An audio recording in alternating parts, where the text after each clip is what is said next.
If you're convinced that the problem with your marketing is that your customers don't have time, that they're too busy, and they're ignoring you because they just have too much going on in their life, you're lying to yourself. So relevancy creates time and relevancy creates attention. So if your marketing is not working as well as you think it could or should, in almost every case, the root problem is that it's not relevant enough for the consumer. And the way you do that is you make it more specific, right? So I guess if I want to make my hill a little more bumper sticker friendly, I would say broad is flawed.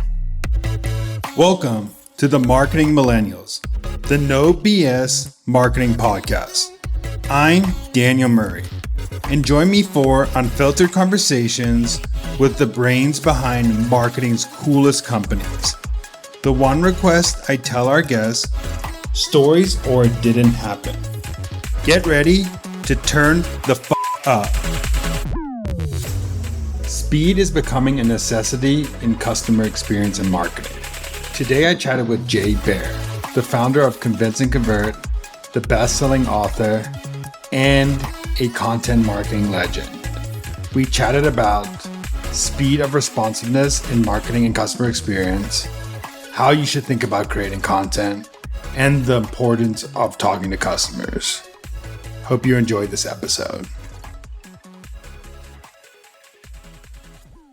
I'm seriously impressed with Chili Piper's booking platform. Companies like Airbnb, SalesLoft, and Gong are already seeing impressive results. Now you can join them and increase your inbound conversions. Check out chilipiper.com/millennials for a demo today. Hey Jay, welcome to the podcast. Fantastic to be here. Thanks for having me on. How did you get into marketing? You've been around forever. When I got out of college, I was reading your stuff, and that's how I started learning marketing. So I want to know, how did you even get into this marketing space? Kind of accidentally. I was a political science major in school, and I worked in politics for a bit after I graduated.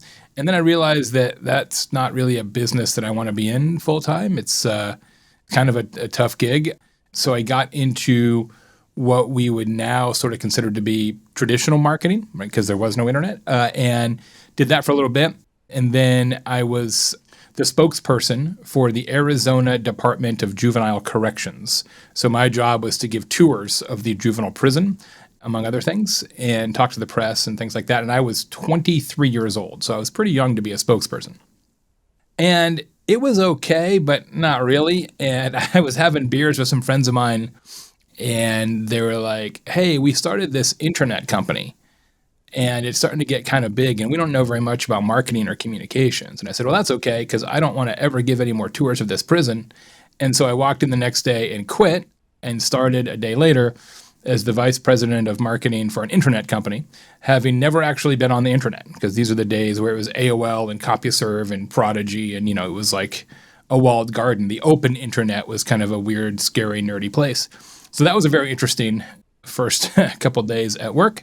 And we ran that business for a bit and grew it. And then I got hired away by a corporation who was starting to spin up a big internet marketing and local commerce and local content website. So I kind of accidentally got involved in digital. And I've only done two smart things really in my life, Daniel. One was to convince my wife to marry me, and it took a lot of convincing. And second was to get involved in the internet before it actually really even existed, and have the good sense to largely stay involved until today. I love it. The first one is very relatable. Yeah, that's great. We were talking before this, and you recently did a research study on speed in marketing and how responsive times have gone up with Amazon and just the need for speed of responsiveness.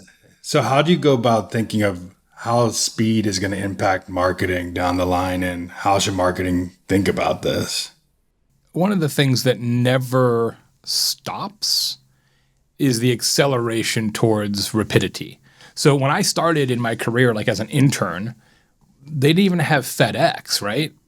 So we would like mail something to a client and be like, hey, let us know how you like this press release. and they'd mail it back in a couple days, right? Like you had a lot of time to iterate. And I've been doing this, 30 years now, and I've never heard a client or a company or a consumer say, nah, I've been thinking about it, and it's okay if you guys just do that more slowly. Nobody ever says that. And expectations around speed always escalate, right? What was fast 3 years ago is commonplace today.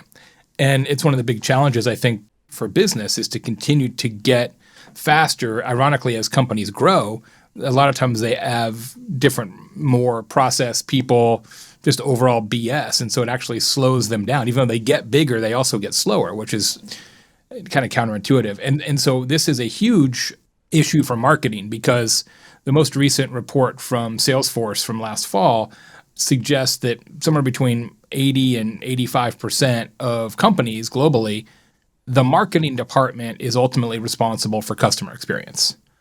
And this new research project that I just released last week for the first time shows that of all the different things you can do from a customer experience perspective to increase brand value, responsiveness is one of the most important. In fact, 2/3 of customers say that speed is as important as price.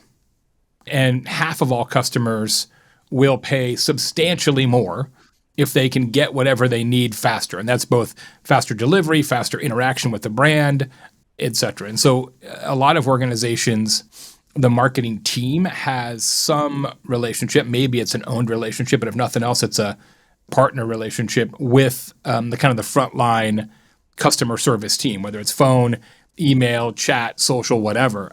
And the ability and imperative to be quicker at all of that is really, really important. People will just leave if you're not as fast as they expect you to be. And I've got a lot of really interesting data on that. One of the challenges of that I see is how do you keep speed and keep the authentic human side of speed? What we see right now is what a lot of brands are doing is trying to categorize the issue as quickly as possible. This is where chatbots and AI and machine learning can be so useful. So as quickly as possible, you categorize the issue. Like, is this a fairly simple question, like, where's my couch? Or is it more nuanced, like there's a rip in my couch and we have a conversation about it? If the bot can skim those kind of procedural questions off the top, then it frees up the human agents to actually engage in the ones that take more time and require more empathy and humanity. That's what most brands are trying to do, is to say, hey, let's leave the people to do the hard stuff and let the computers do the easy stuff. How do marketing departments today, how should they interact with the CX department? Because you see a lot of people think marketing stops at the sale. They don't think about how they should, every touch point is marketing. So how should marketing teams think about interacting with CX department? And then how could they add marketing touch to these faster touch points? It's incredibly important because if marketing is making promises that the customer experience can't match, then you're setting yourself up for customer dissatisfaction and churn. Not to mention the fact, like I wrote a whole book, Hug Your Haters, about this idea that we spend way too little time, money, effort on customer retention. And that's still true. The book's been out for 5 or 6 years, and it's still true. Marketers are so conditioned to focus their energies and their talents on customer acquisition, and they just don't put enough effort into customer retention, even though 100% of the business professionals in the world know that mathematically it's easier to grow a business if you don't lose customers out the back door, right? If you don't have that metaphorical leaky bucket. Like, we know that. Everybody tuned into the show knows that. Like, this is accepted doctrine, right? There is nobody who's going to argue that point. Like, oh no, churn's good. Like, nobody ever says that. But yet, think about your own marketing department. Think about your own team. Think about how many meetings you have about customer acquisition and how many meetings you have about customer retention. Think about how much content you make about customer acquisition, how much content you make for retention. Think about how many social media campaigns you do for acquisition and how many you do for retention. It's ridiculous. It's such a puzzle to me. Like, we know this thing to be true, yet we universally do the opposite. It's very confusing to me. And that's certainly an area where marketing and CX need to cooperate, because the customer experience team, insofar as there is one, and not everybody has a separate team, obviously, but they're the ones who know what the customer needs from an informational and reputational perspective. So there's this concept I have called the uncertainty gap. And the uncertainty gap is the distance between what you know about your business and your products and all your stuff and what the customer knows. And one of the most important things you can do as a business is close that gap, right? Uncertainty prevents purchase, creates angst and churn. And the customer experience department and the marketing department should be working together to close that gap, right? The more you can inform customers and do it quickly, the better off you'll be.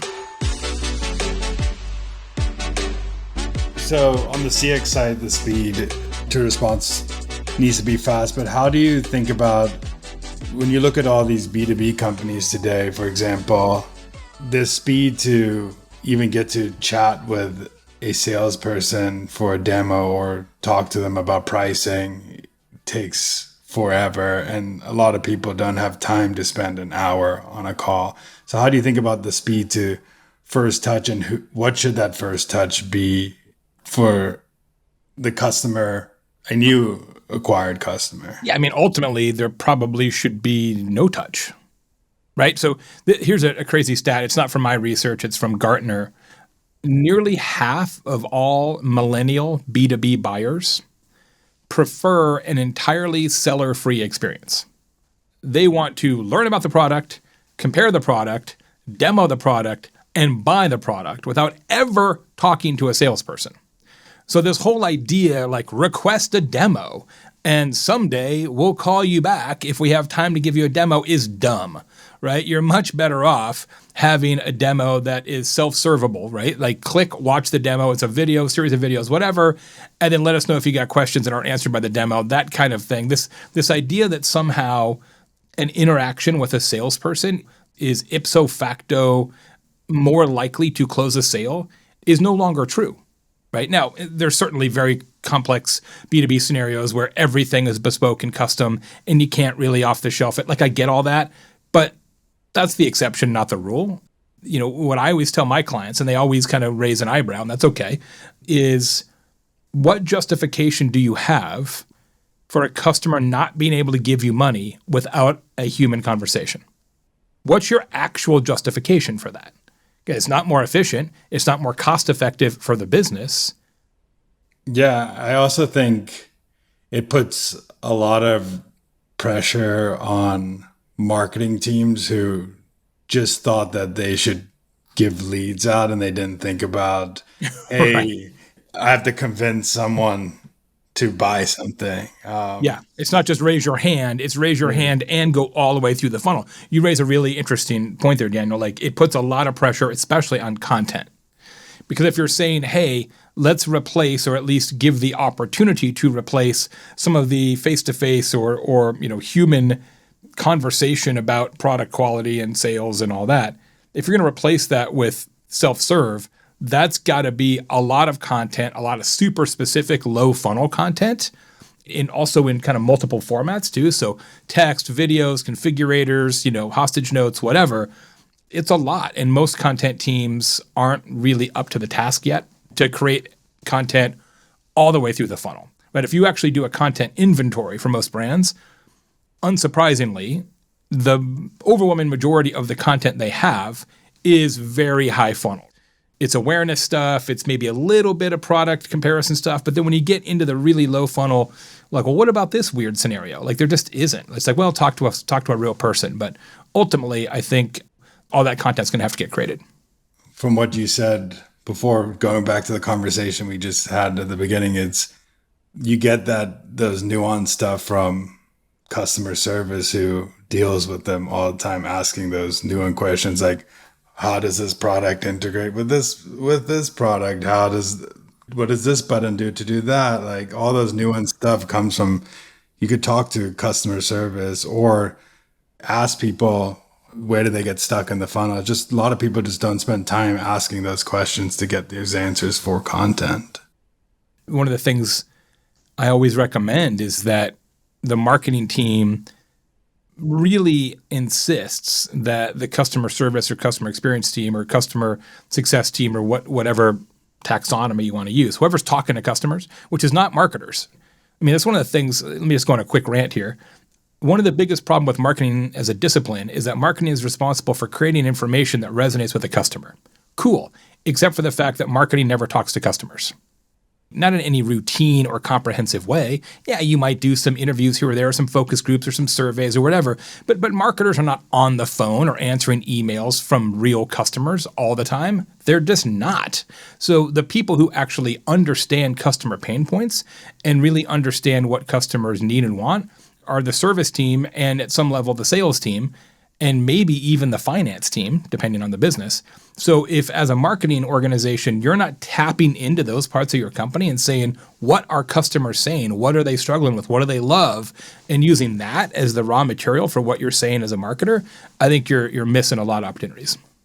Yeah, it's crazy because I've been in marketing for a while and I took like a solution consulting role previously, and I was talking to customers all the time, and then I was realizing how much I didn't know about customers and how much the marketing team Doesn't knew. know about customers. Yeah, about a lot. They knew about a lot about like the overarching like pains, but not like the nuanced stuff that they talk about on a daily basis that they actually care about. Like they knew like, okay, this is a pain point in a marketing funnel because I'm a marketer or something like that. But they didn't know like customers are talking about XYZ all the time on the phone. And it's just crazy. Just when you put yourself in a customer success seat, you see all these things that you don't realize as a marketer.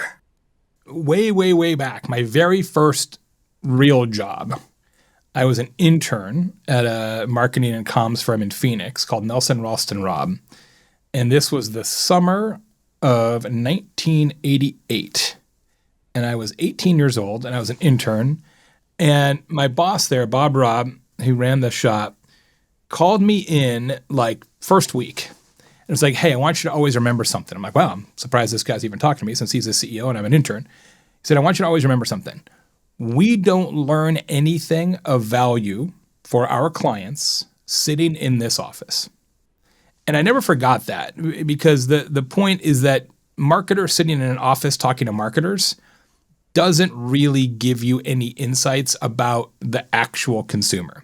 And so a lot of businesses then, and less so now because of hybrid work, but even in the recent past, are like, hey, make sure you're in the office so we know you're working, right? Make sure you're here and you guys are being collaborative and you're in conference rooms and all that.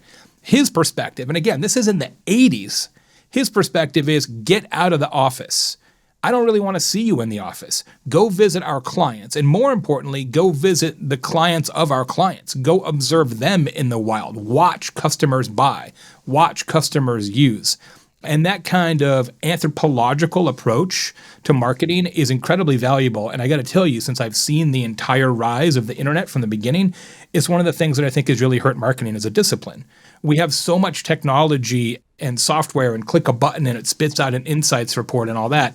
But we don't really observe customers in the wild very much anymore. And I think it makes us worse as marketers. Yeah, I mean, if you go back to all the old school advertisers and how they used to go sit in shops and just listen to customers talk or go talk to it's so much. We just don't do that anymore because we can just press a button. We could do a social listening report, and as if that's the same. It's in the same vein, I guess, but it's not the same. I'm seriously impressed with Chili Piper's advanced booking platform. When customers don't show up for demos and calls, it's a huge waste of time and money. But Chili Piper is fixing the problem. They're helping brands like Airbnb, SalesLoft, and Gong achieve more demos and calls, prevent call dropouts, and boost conversion rates. Now you can join them. Check out chilipiper.com/millennials for a demo. What is like a marketing hill you would die on? That's a great question. A marketing hill I would die on is probably that relevance is the killer app. That if you're convinced that the problem with your marketing is that your customers don't have time, that they're too busy, and they're ignoring you because they just have too much going on in their life, you're lying to yourself. When you give a customer or a prospect the information they need in the format they prefer, and you give it to them at the right time in the consideration funnel, the time necessary to consume that content, whether it's a video or an ebook or a webinar or whatever, that time magically appears. So relevancy creates time and relevancy creates attention. So if your marketing is not working as well as you think it could or should, in almost every case, the root problem is that it's not relevant enough for the consumer. And the way you do that is you make it more specific, right? So I guess if I want to make my hill a little more bumper sticker friendly, I would say broad is flawed. I love that because I hate the argument of that people just lay back on and say attention spans are shrinking. You hear it's not true. Time. Yeah. It's not true. It's not attention spans are shrinking. It's tolerance for irrelevant information is shrinking. Yeah, because it's just like our brains are a filter and evolution is helping us filter out crap, basically. People will sit down and binge an entire season of Stranger Things now in a row. Nobody used to do that. Nobody would watch 8 consecutive hours of television. That didn't even exist. So this idea that attention spans are inherently less is not true. It's just that we won't give brands a pass on mediocre marketing anymore. That's something that I totally believe in.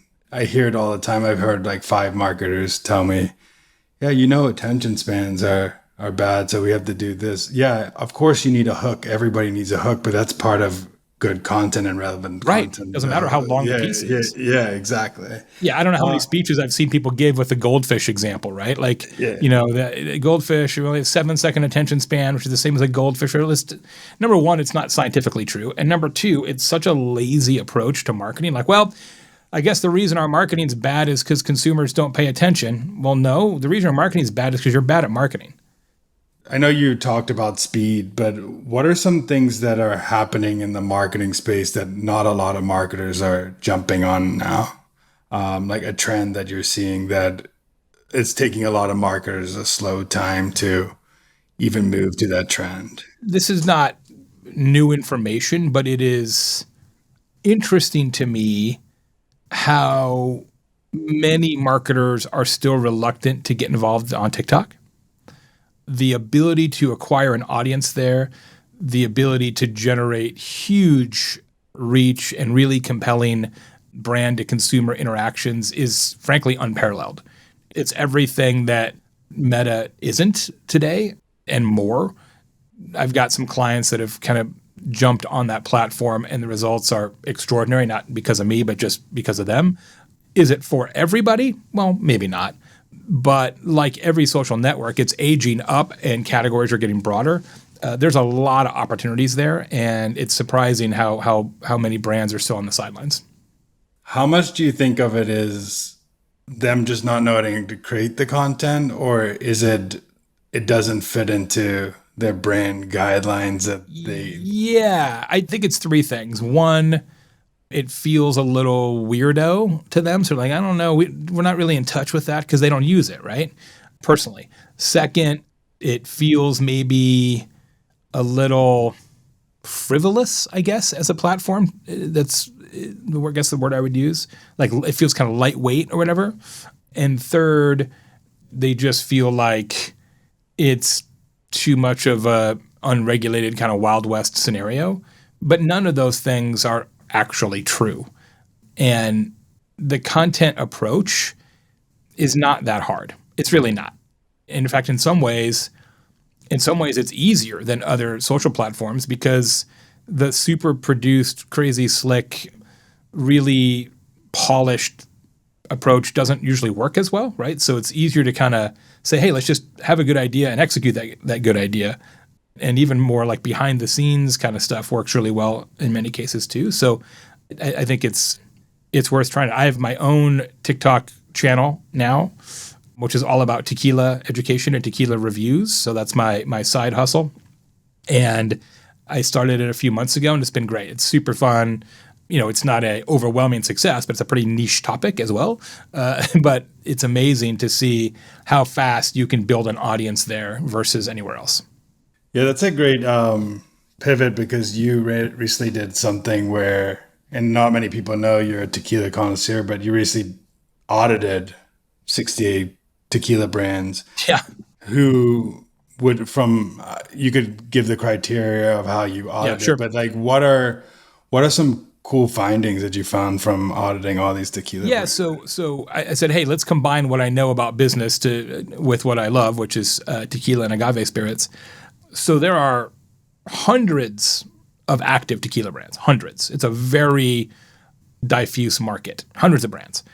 And because of the nature of the tequila business, once you get out of the top 5 or 10 brands, right, which we all know, Patron and Don Julio and Salsa and Hornitos and, the big ones that you see everywhere. Once you get out of that, it is a shit show from a competitive standpoint. I mean, it's tough. And so marketing is a huge part of it for these brands because they want to sell it to the consumer at grocery. They want to sell it to consumer, direct-to-consumer e-commerce.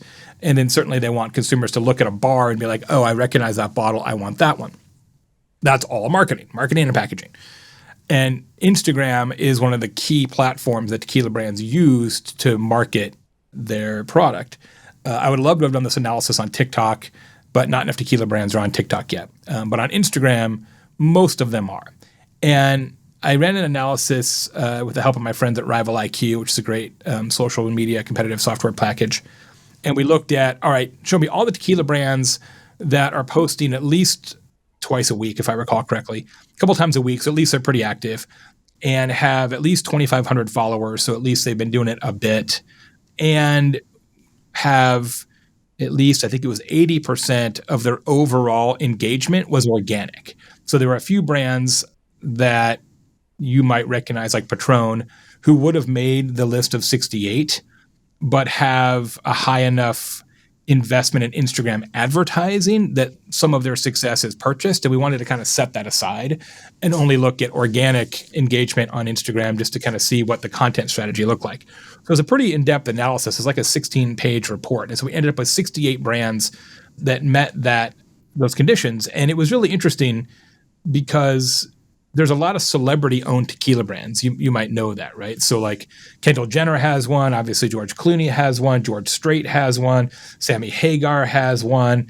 Joe Jonas has one. The Rock has one. Like there's a lot of celebrity tequila brands. So it was interesting to see the impact of celebrity on Instagram results. What do you think it would be?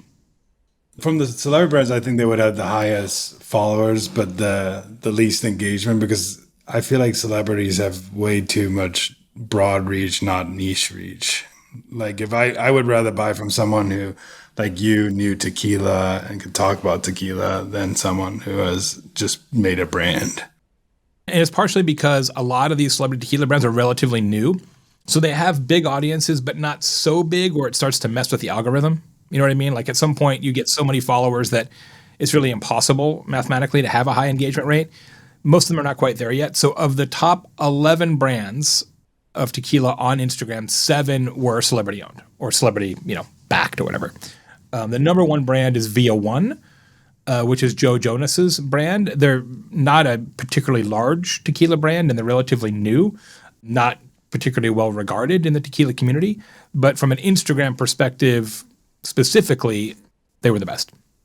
That's crazy. But I could see it because Joe Jonas' social presence is very authentic and engaging. And look, if you're into Joe Jonas, you might not buy the tequila, but you're definitely hitting like on the post, right? So that absolutely helps. I did actually see the Jonas Brothers in concert once, many, many years ago. I got some Father of the Year points and took my daughter to Hannah, Montana with the Jonas Brothers opening. And I've been to hundreds of concerts in my life. I actually started the student radio station at my university back in the day. So I've been into live music my whole life. The loudest concert I've ever been to was Hannah Montana and the Jonas Brothers, because it was 19,000 preteen girls screaming at the top of their lungs and like hitting a collective pitch. Like I thought my head was going to explode. It was unreal. And I will say the Jonas Brothers were not awful. All respect to Joe Jonas. I love that you're taking your passion though, and I think that's one thing that a lot of people don't do is like taking their passion and putting it into marketing and seeing where it goes with your TikTok and doing this analysis, because I think the best content comes from like that passion, the long term. I think it seeps out, right? You know, and it's definitely fun to do. And the reason I did kind of do the report, one, I was just interested, and two, like I know a lot about tequila, but there's a number of people who know quite a bit more than me. And so my angle was, well, if I'm going to sort of make a name for myself in this sort of tequila influencer world, what do I know that they don't know? And it's the business side, right? Like I know business and marketing, and they don't as much in most cases. So I'm like, all right, let's lean into that. The other, and here's the truth. Hopefully nobody from the government's tuning into the show. I'm doing a lot of tequila tastings for corporate clients, especially through webinars. We'll ship bottles out to clients and things like that, and they'll kind of talk a little bit about marketing and then talk about tequila. It's a lot of fun. Since I'm doing that a fair bit, all of my tequila purchases now are write-offs. So that is the real master plan, my friend. Making all your tequila purchases a business expense. That's the deal.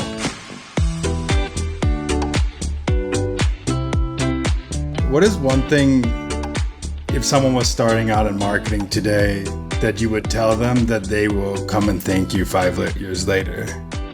Well, my daughter just started in marketing a year ago, so this is fresh in my mind.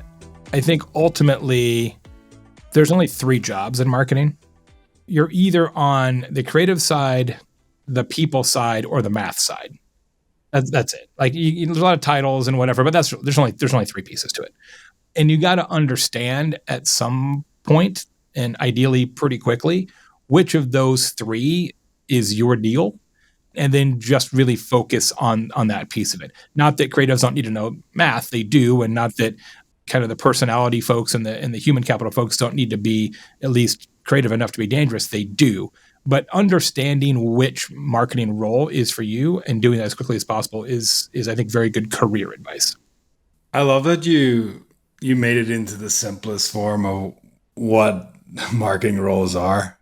I think not many people think about that. I think obviously it's great if you could be very creative and understand that things need to convert. Absolutely. Or you're great with people, but you also understand that you need to get customers and it needs to differentiate yourself in the market. Like you have to nail your specialty, and then that's where other people start helping you eventually. Yeah. And the best thing you can do is nail your specialty and then be that really valuable player who has a sort of the Venn diagram that also knows a fair bit about the other parts, right?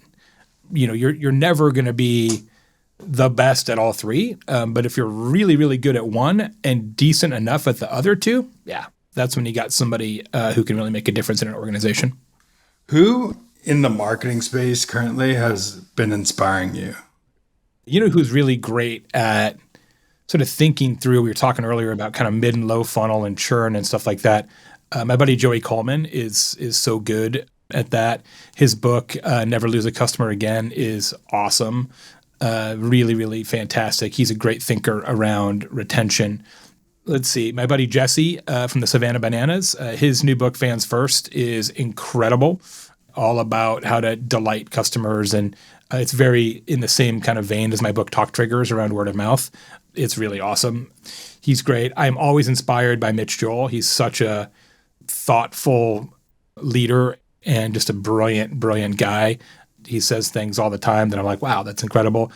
And then, you know, I have created a dozen podcasts in my career, and I've hosted, 1,000 episodes of podcasts or some crazy number like that.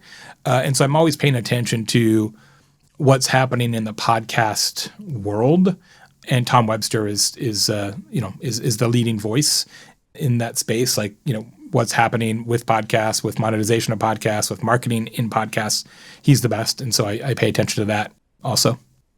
The last question I have for you, because I know we talked about speed and we talked about tequila brands, but the last question, since this has been your specialty for years, how have you been thinking about the evolution of content in the current era and beyond? Like, how should people start thinking about content, and what actually is good content? Because there's just so many people are saying like create content, and not many people know what that actually means.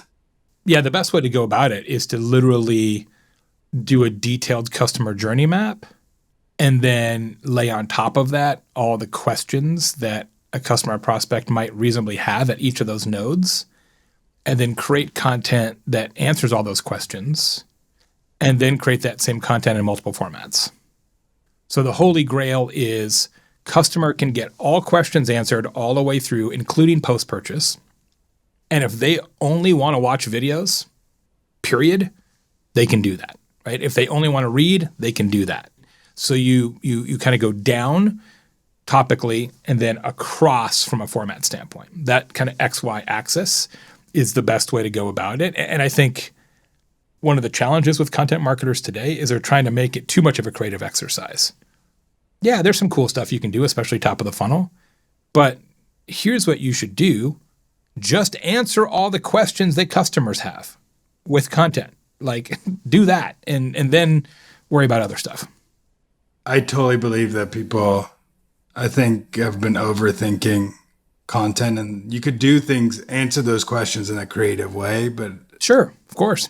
But at the same time, you're trying to get someone educated to make a purchase for you. Yeah.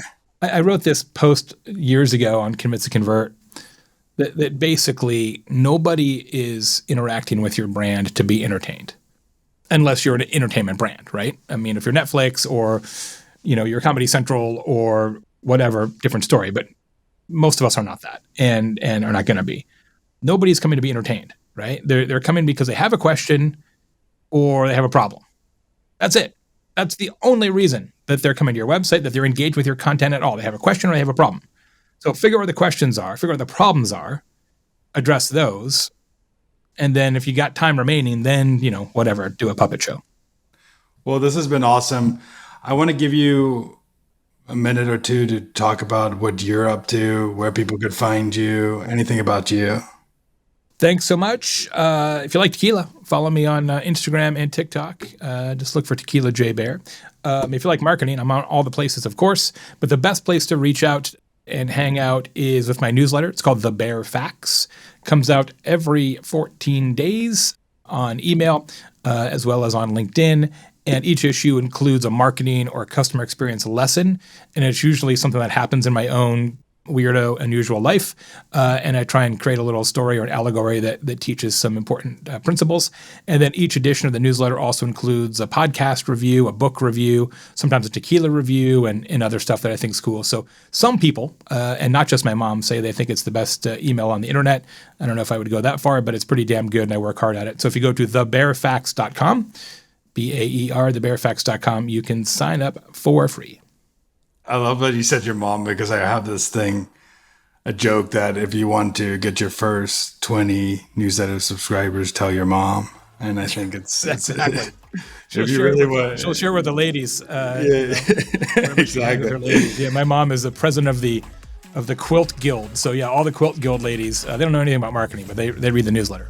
I love it. Well, thank you so much for joining. I appreciate it. See you soon. Thanks so much for listening. Tune in next week to hear more great insights from marketing's coolest operators. If you haven't already, please consider subscribing to the Marketing Millennials podcast and giving it a 5-star rating. It helps bring more marketers into our community.